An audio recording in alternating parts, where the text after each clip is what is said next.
Martin and Melissa, kasama ko ngayon Thank si Gia you. Makilang. Gia, what a game! Siyempre, yung first two sets, medyo mabilis yung takbo ng game hanggang sa humabol ang Lady Pirates sa third set. So, kwento mo naman kung ano yung tumatakbo sa isip mo during that time.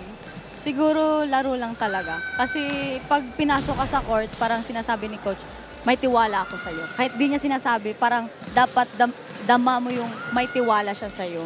So yun lang po, parang may tiwala si coach sa akin. So igigib ko yung best ko. Yan. Dun nga sa third set, narinig namin na sinabi ni Coach O sa'yo na ibigay mo ang 100% mo sa mga attacks. So, naging wake-up call ba yun para sa'yo? Opo, kasi every training, pag pagod na kami, dun niya kami pinipit-pit. As in, pag pagod na kami, sige, laban ka, di pa yan all out sa'yo. May ilalabas pa kaming lakas, kung ganun. Ang mantra ng Letran ay Arriba.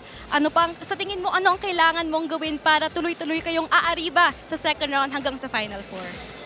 Siguro makinig lang kay coach kasi pag di ka nakinig, may sistema kasi si Coach O.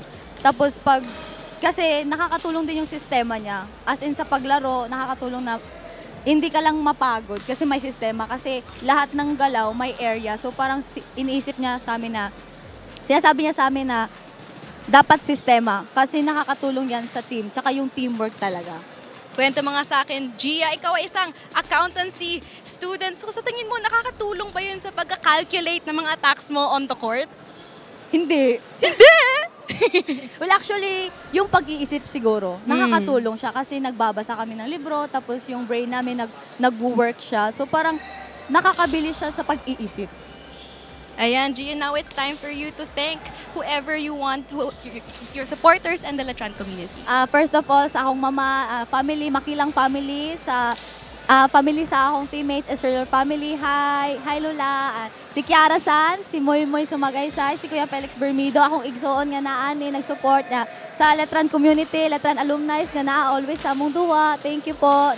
Letran Bands nga nag-support sa amo always sa duwa. And kay Sir Frank, thank you po, Lau family. Ayan, thank you, Gia. Now I'll be passing the floor back to you, Martin and Melissa.